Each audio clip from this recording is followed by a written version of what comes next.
성실은 날마다 이루어진다. 어린아이처럼 순박한 믿음을 가졌던 개신교 신학자 티트리 보네퍼는 마지막 삶을 차가운 감옥에서 보냈다. 그는 특별한 범죄 사실이 없는데도 베를린의 여러 형무소를 전전하다 마침내 플로센비르크 강제 수용소에서 처형되었다. 형무소 생활이 길어지자 그는 평소에 누리던 평화와 침착한 마음이 흔들렸고 절망도 맛보았다. 그런 가운데에서도 절망에 빠지지 않고 어두운 시간을 어떻게 이겨낼 수 있었는가는 옥중서간, 저항과 복종을 통해 알 수 있다. 그는 날마다 성경, 특히 시편을 읽었다. 저는 몇 년 전부터 날마다 시편을 읽었습니다. 제가 시편처럼 잘 알고 또 사랑하는 책은 없습니다. 시편을 자주 읽는 사람은 시편의 소박함과 단순함이 상심에서 자신을 구출하는 힘을 지녔다는 것을 발견할 것이다. 그런 말씀을 여기에서 소개한다. 그것은 시편 61편에 저의 서원들을 나날이 채우오리다 라는 말씀이다. 이렇게 말한 사람은 하느님께 서원한 사람이다. 우리는 그가 어떤 서원을 했는지 구체적으로 알지 못한다. 그것은 하느님이 신비이신 것과 마찬가지로 그 자신의 신비다. 중요한 것은 그가 하느님께 어떤 것을 약속했다는 사실이다. 이로 미루어 그가 자신의 삶을 하느님과 함께 그리고 하느님을 통해 살았음을 알 수 있다. 그것은 또한 그를 종교적 인물로 만들었다. 우리는 이를 얼마나 쉽게 그리고 빨리 읽어버리는가. 그러나 이 말씀을 들을 수 있기까지는 매우 어렵고 또 많은 시간이 걸린다. 시편 작가는 이를 알기에 더 실제적인 사람이 된다. 그는 말한다. 저의 서원들을 나날이 채우오리다. 이는 무슨 뜻인가? 바로 저는 이 하루 동안 하느님께 충실하겠습니다. 라는 뜻이다. 내일 일어날 일은 그와 아무런 상관이 없다. 그에게 중요한 것은 오직 오늘이다. 저는 이 하루 동안 하느님께 충실하겠습니다. 라는 말은 저는 이 날을 하느님과 함께 시작하고 하느님과 함께 마치겠습니다. 를 뜻한다. 이를 통해 우리는 하느님이 오늘 하루의 근원과 완성이실 뿐 아니라 우리 삶 전체의 근원과 완성이시라는 점을 알 수 있다. 우리는 하느님과 함께 그리고 하느님을 통해 사는 것만이 아니라 하느님에 의해 그리고 하느님을 향하여 산다. 그리고 나는 오늘 하루 동안 가장 작은 것을 위대하게 행동할 것이다 라는 뜻도 담고 있다. 아빌라의 데레사는 말한다. 주님께서는 업적보다 그 업적을 이룩한 사랑을 보십니다. 마지막으로 비록 하루의 끝자락에서 모든 것이 다 좋은 것은 아니었다고 고백하게 되더라도 이 길을 걸을 것이다 라는 뜻도 있다. 우리는 토마스 아퀴나스한테서 우리에게 용기를 주는 말을 찾아볼 수 있다. 길에서 멀리 떨어져 힘차게 걷는 것보다는 절뚝거리더라도 길을 걷는 것이 더 낫다. 길에서 비틀거리는 사람은 더디 가긴 하지만 결국 목적지에 이를 것이기 때문이다. 그러나 길에서 멀리 떨어져 가는 사람은 힘차게 성큼성큼 걸을수록 목적지에서 더 멀어진다. 일상에서 이런 세 가지 규칙을 지키며 사는 사람은 삶에 필요한 힘을 얻는다. 정말 힘든 날이 닥치고 삶의 마지막 날이 다가올지라도 필요한 힘을 얻는다. 그는 날마다 하느님과 함께 하루를 시작하고 마칠 것이다. 그는 가장 작은 일도 위대하게 행하며 어둠이 덮치더라도 낙심하지 않을 것이다. 디트리 보네퍼는 1945년 4월 9일 마지막 날을 맞았다. 사형 집행을 위해 간수가 수감자 보네퍼 준비하고 떠나자 하고 말했을 때 보네퍼는 감방에 남아있는 친구들에게 이렇게 말했다고 한다. 이것은 마지막이지만 나에게는 삶의 시작이다. 저는 이 하루 동안 하느님께 충실하겠습니다. 우리도 이 짧은 말로 날마다 새로운 하루를 시작해야 하지 않을까.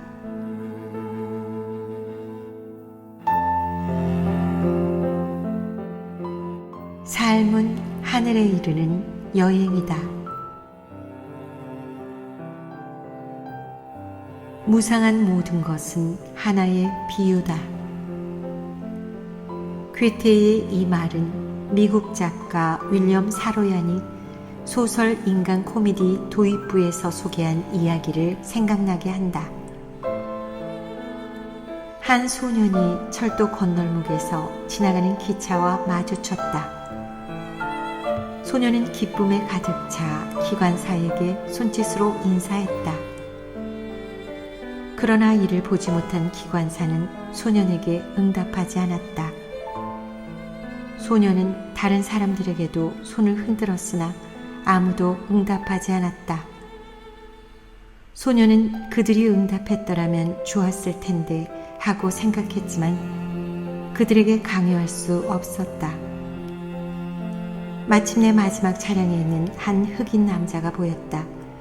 그에게도 소년은 손을 흔들었다. 그때 예상치 않은 일이 일어났다. 그 남자가 소년에게 나는 집에 간다. 본래의 내 자리인 고향으로 간다 하고 소리친 것이다.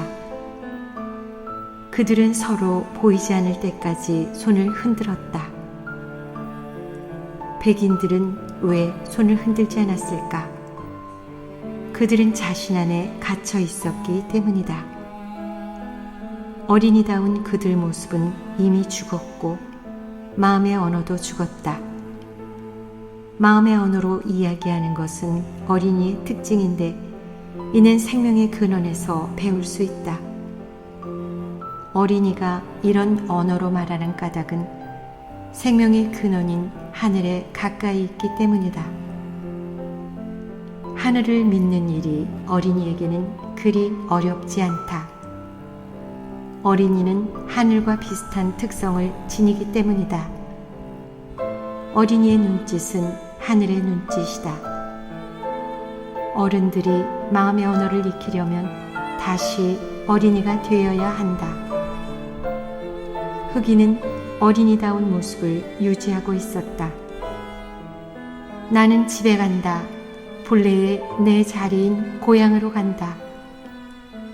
이 짤막한 이야기를 삶 전체에 비유한다면 이 이야기가 말하려는 내용을 알 수 있다. 우리는 도대체 어디로 가고 있는가? 언제나 집으로 가고 있다 하고 노발리스는 말한다. 그 근거는 바오로 사도의 필리피 신자들에게 보낸 서간에서 찾을 수 있다.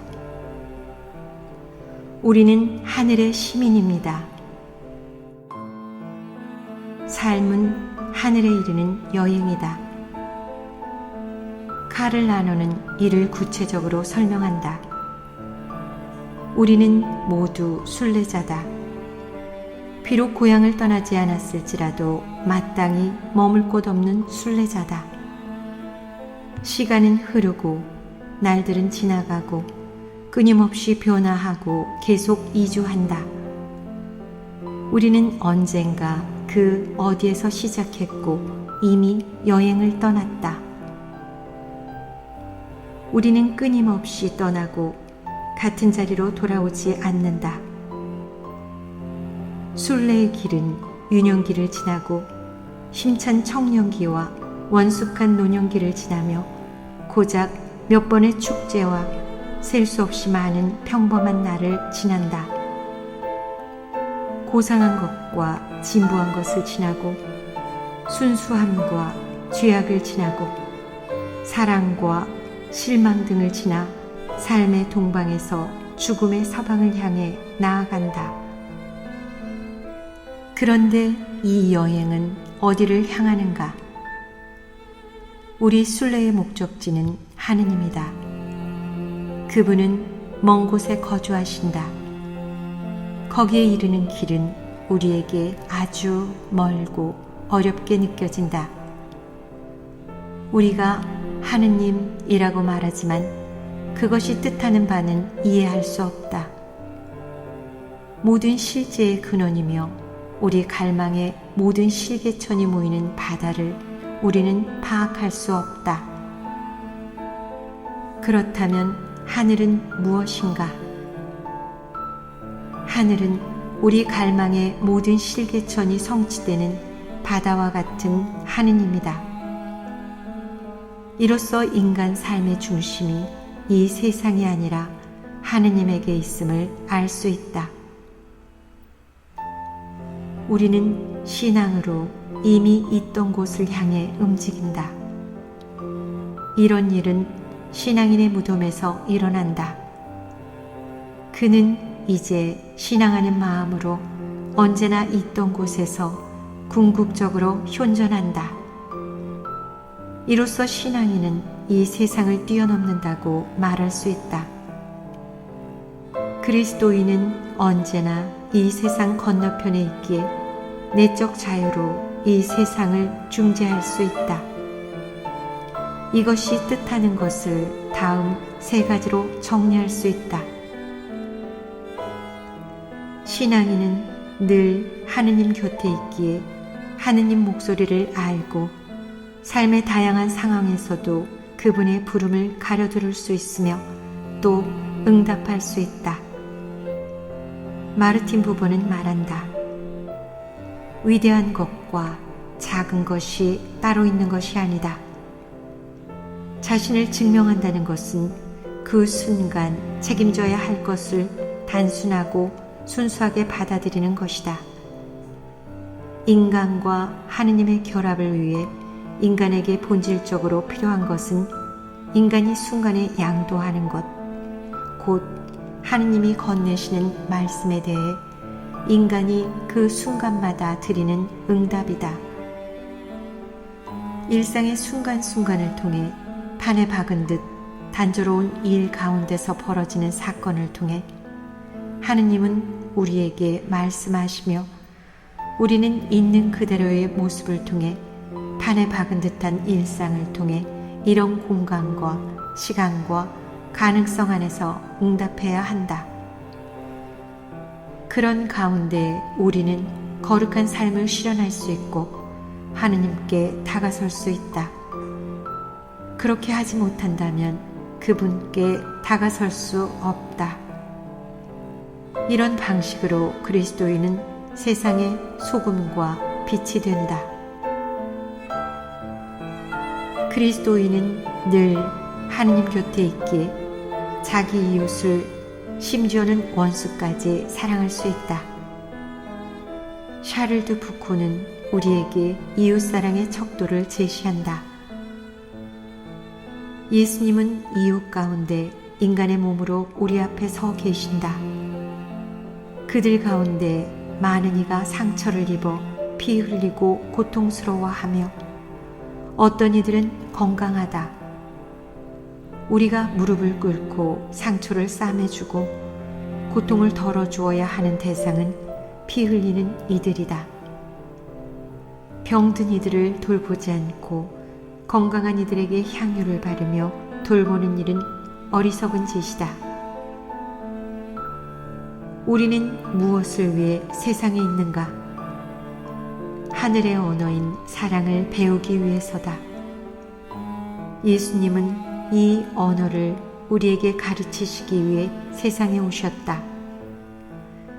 그분은 인간을 마지막까지 사랑하셨고 하늘로 되돌아가셨다. 우리는 이미 고향에 있기에 현세적 존재의 어둡고 고통스러운 시간들을 용기 있고 대담하게 견딜 수 있다. 따라서 신앙인은 현재의 어려움이 오히려 자신을 더욱 굳세게 한다는 것을 안다. 하늘을 믿지 않는 사람은 자신만 생각하기에 삶의 근심에 짓눌린다. 그러나 신앙인은 고통의 순간에도 고통을 겪는 사람들과 연대하여 자신의 고통과 더불어 다른 사람의 고통을 짊어질 수 있다. 따라서 신앙인은 셀 수 없이 많은 사람과 결합되어 있음을 느낀다. 그리고 그들을 사랑하는 친구로 삼는다. 그들은 그에게 가장 순수한 사람들이다. 가려서 듣고 사랑하고 견디는 것은 천상 고향에 이르는 덕행이다.